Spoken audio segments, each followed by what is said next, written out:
ఇప్పుడు నెక్స్ట్ వచ్చేసి ఇక్కడ సింపుల్ ఇంట్రెస్ట్, సాధారణ వడ్డీ, బారు వడ్డీ అంటారు. సింపుల్ ఇంట్రెస్ట్నే సాధారణ వడ్డీ, బారు వడ్డీ అంటారు. అదేవిధంగా ఇక్కడ కాంపౌండ్ ఇంట్రెస్ట్ అంటే చక్ర వడ్డీ. కాంపౌండ్ ఏంటి? సమ్మేళనం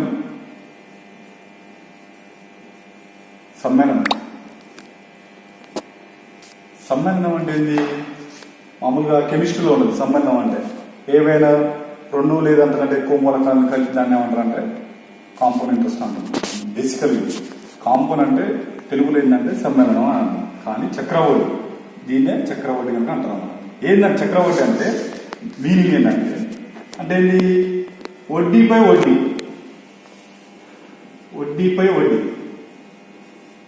దీన్నే చక్రవడ్డీ అంటాం. అంటే రెండు కాంపోనెంట్స్ ఉంటాయి అన్నమాట. వడ్డీ మీద వడ్డీ అని ఏమంటారు? చక్రవడ్డీ అంటాం.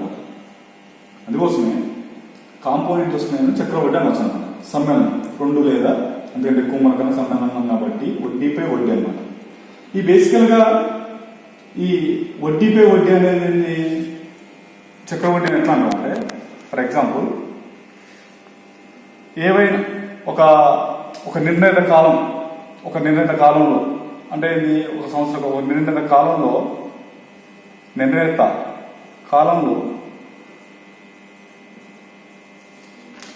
వచ్చిన డబ్బు అంటే నిర్ణీత కాలంలో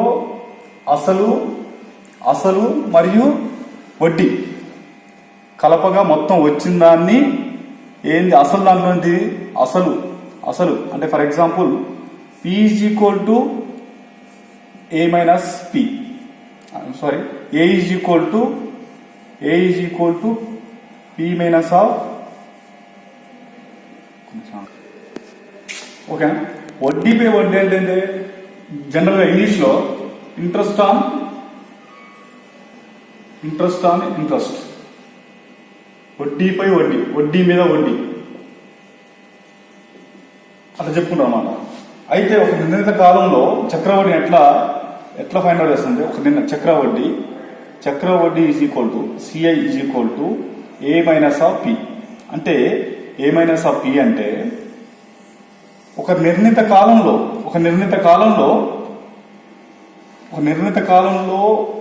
మొత్తం యొక్క డబ్బు అసలు డబ్బుకి మధ్య తేడాన్ని ఏమంటారు అంటే వచ్చిన మొత్తం డబ్బుని అసలు సొమ్ముని మధ్య తేడాన్ని ఏమంటారంటే చక్రవడ్డీ అంటారు అనమాట. ఓకేనా? చక్రవడ్డీ అంటే ఈ బేసికల్ మనకి సింపుల్ ఇంట్రెస్ట్ అనేది మనకి అంటే ఈ సింపుల్ ఇంట్రెస్ట్ అనేది మెయిన్ బేసిక్ ఫండమెంటల్. ఇది వస్తే మనకు ఆటోమేటిక్గా చక్రవడ్డీ. నేను ఆల్రెడీ ఫస్ట్ చెప్పిన ఈ నిష్పత్తి అనుపాతం అనేది చాలా ఇంపార్టెంట్. ఇది వస్తే టైమ్ అండ్ డిస్టెన్స్, దానికి రిలేషన్స్ ఉంటాయి ఒకదానికొకటి. టైమ్ అండ్ డిస్టెన్స్, కాలం దూరం, కాలం పని, టైమ్ అండ్ వర్క్, ఈ రెండింటి అంటే ఒకదానికి ఒకటి రిలేషన్ ఉంటాయి. కొన్ని చెప్పేసిన స్టార్టింగ్. అదేవిధంగా ఈ సాధారణ వడ్డీ అంటే బారు వడ్డీ, ఈ చక్ర వడ్డీ అనేది ఒకదానికి ఒకటి రిలేషన్ కాబట్టి ఈయన్నే ఒక దగ్గర చెప్పేస్తే మీరు కన్ఫ్యూజ్ కాకుండా ఉంటారు అనమాట. ఈ రెండు చాప్టర్స్ అనేవి ఒక దగ్గర చెప్తే కన్ఫ్యూజ్ కాకుండా ఉంటారు అనమాట. అయితే బేసికల్ గా సాధారణ వడ్డీ అంటే మనకు తెలుసు, చిన్నప్పటి నుంచి నేర్చుకుంటారు స్కూల్ లెవెల్లో కనుక. I is equal to PTR by 100. ఓకేనా friends? I is equal to PTR by 100. అయితే ఈ PTR by 100 అంటే I is equal to అంటే ఏంది? ఇంట్రెస్ట్, వడ్డీ. ఓకేనా? P is equal to ఏంది? అసలు. T is equal to ఏంది? కాలం, టైం. R అంటే వడ్డీ రేటు, వడ్డీ రేటు. ఓకేనా ఫ్రెండ్స్? మామూలుగా బేసికల్గా ఒక్కోసారి అడుగుతానమాట టీ అంటే ఏంటి, కొన్ని ఎగ్జామ్లు అడిగారు, గ్రూప్ 4 అడిగాను ఈ వర్డ్స్. అయితే ఈ బేసిక్ ఫండమెంటల్ ఫార్ములా ఇది. I is equal to simple interest కి I is equal to, ఓకేనా friends? Simple interest I is equal to PTR by 100. ఒకవేళ I is equal to, ఓకేనా ఫ్రెండ్స్?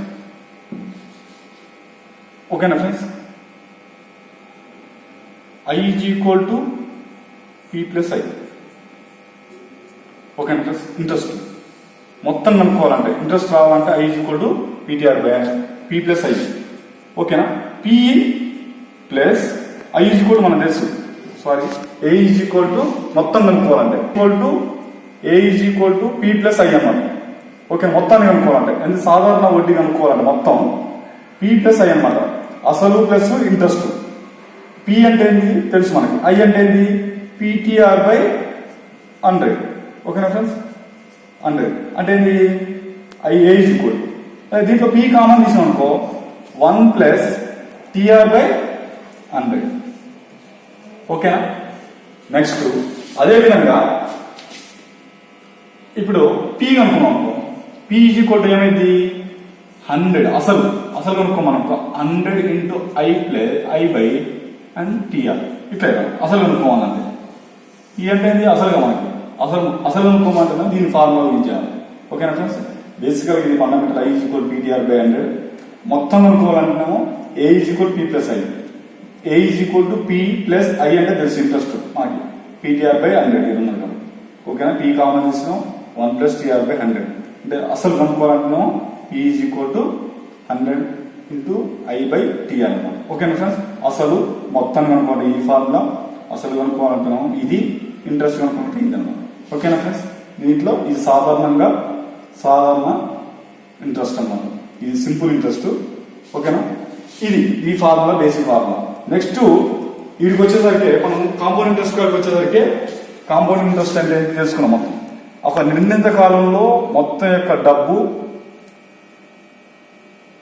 మధ్య మరియు ఈ అసలు ఏంటి అసలు మనం ఇచ్చిన డబ్బు మధ్య తేడాన్ని ఏమంటారంటే ఇచ్చిన డబ్బు యొక్క మధ్య తేడాన్ని ఏమంటారంటే సింపుల్ కాంపోనెంట్స్ అంటారన్నమాట. సారీ కాంపోనెంట్ ఇంట్రెస్ట్ అంటారన్నమాట. ఓకేనా. అయితే దీంట్లో కొన్ని ఫండమెంటల్ మామూలుగా చక్రవడ్డీని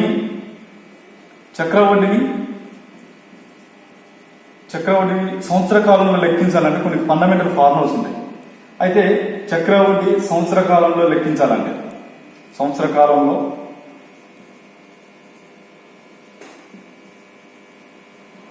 మరి సంవత్సర కాలంలో లెక్కించడం ఎలా అన్నప్పుడు చూడండి friends, A is equal to P plus 1 plus R by 100 power of ఎన్.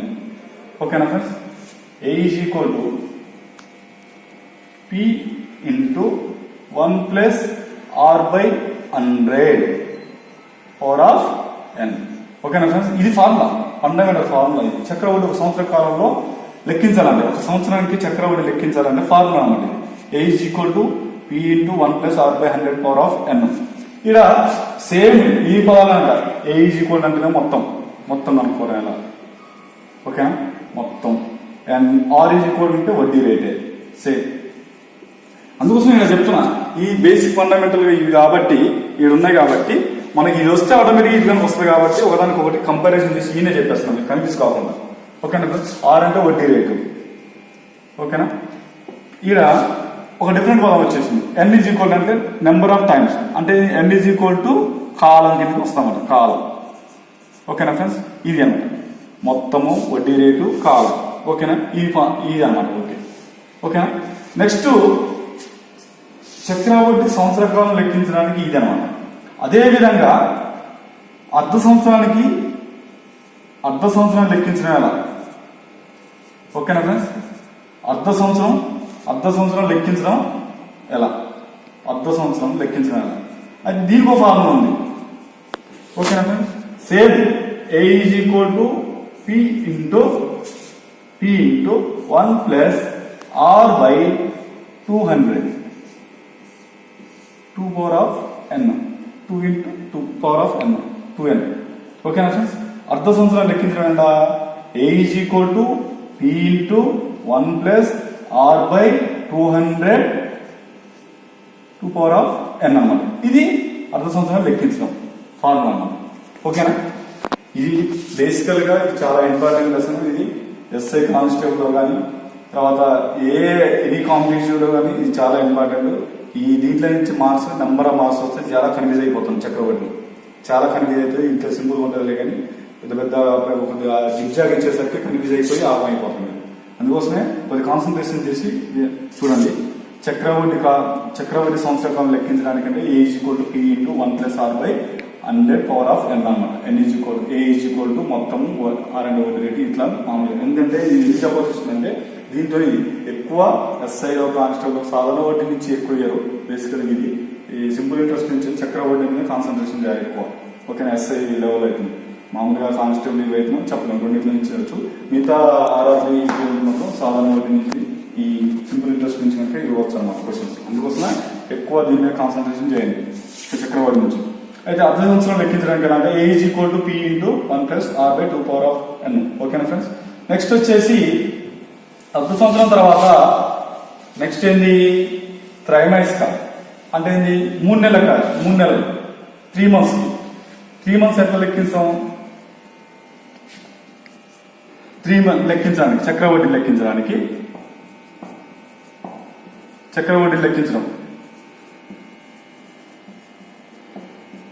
లెక్కించడం ఎలా అంటే చూడండి friends, A is equal to P into 1 plus R by 400 power of 4n ఇలా అన్నమాట.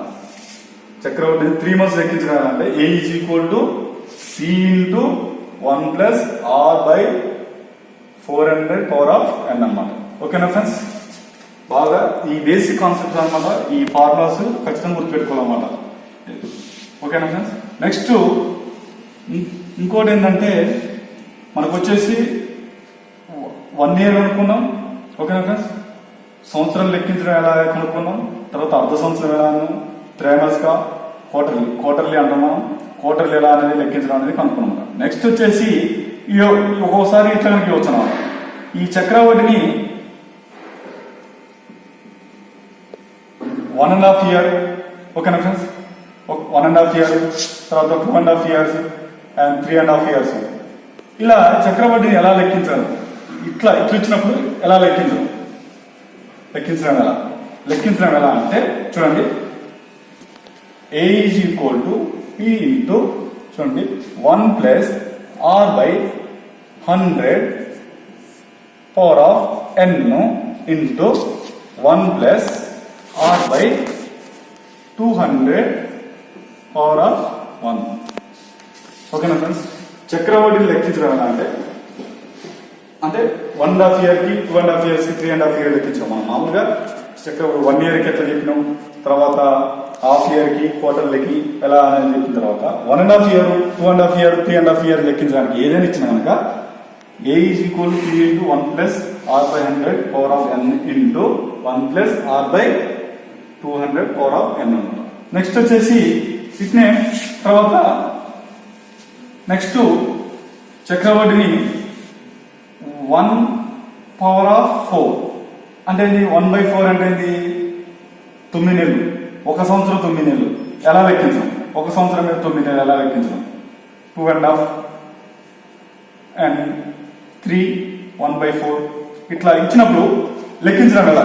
చక్రవడ్డీ లెక్కించడం ఎలా అంటే same A is equal to P into 1 plus R by 100 power of N into next వచ్చేసింది 1 plus R by 400 power of 1. ఓకేనా friends, same A equal P into 1 plus R by 100 power of N into 1 plus R by 400 power of 1 అన్నమాట. ఇలా చక్రవడ్డీ. తర్వాత next వచ్చేసింది 2 years అని అనుకో. చక్రవడ్డీ 1 year లెక్కిస్తాం కాబట్టి formula 2 years అంటే దానికి స్క్వేర్ వేసుకుంటే వచ్చేస్తాం 2 ఇయర్స్. ఇట్లా మనకి హాఫ్ ఇయర్లీ తెలిసింది, చక్రవడ్డీ 1 ఇయర్ తెలిసింది, హాఫ్ ఇయర్లీ తెలిసింది, క్వార్టర్లీ తెలిసింది, 1.5 ఇయర్ ఎట్లా చేయాలని తెలిసింది, ఒక సంవత్సరం 9 నెలలు ఎలా చేయాలని తెలిసింది. నెక్స్ట్ 2 ఇయర్స్ అంటే మనకి ఆల్రెడీ సంవత్సరం చక్రవడ్డీ ఇచ్చింది కాబట్టి 2 సంవత్సరాలు కానీ చేయగలుగుతాం అనమాట. Same formula. నెక్స్ట్ ఫార్ములా సమస్యలు ఉన్నప్పుడు అర్థమైపోయింది మీకు. ఓకేనా ఫ్రెండ్స్, ఇలా నెక్స్ట్ వచ్చేసి ఇంకో విధంగా ఇస్తారు. సాధారణంగా ఒక సంవత్సర కాలంలో చక్రవడ్డీ ఒక సంవత్సర కాలంలో చక్రవడ్డీ 6.1%. నెక్స్ట్ వచ్చి రెండవ సంవత్సరం, మొదటి సంవత్సరం చక్రవడ్డీ లెక్కించాం 6.1%. నెక్స్ట్ రెండవ సంవత్సరం యొక్క 6.2%. అండ్ మూడవది 3%. ఇట్లా అడిగినామో అప్ టు లెక్కించడం ఎలా, ఇట్లాంటప్పుడు ఎట్లా లెక్కించాలి. ఏ ఈజ్ చూడండి, ఏ ఈజ్ ఈక్వల్ టు ఓకేనా P into 1 plus R1 power of n ఓకేనా ఫ్రెండ్స్, ఇంటూ నెక్స్ట్ ఏంటి R2 1 plus R2/100 power of n into 1 plus R3/పవర్ ఆఫ్ n. ఇట్లా మామూలుగా ఎన్ని ఇచ్చినా మనకి చక్రవడ్డీ మొదటి సంవత్సరం R1% R2% ఫార్ములా, ఈ బేసిక్ ఫార్ములా. ఈ ఖచ్చితంగా మనకి 1 ఇయర్ కానీ ఇవి ఖచ్చితంగా మీరు గుర్తుపెట్టుకోవాలి, ఈ ఫండమెంటల్ ఫార్ములాస్. ఓకేనా ఫ్రెండ్స్.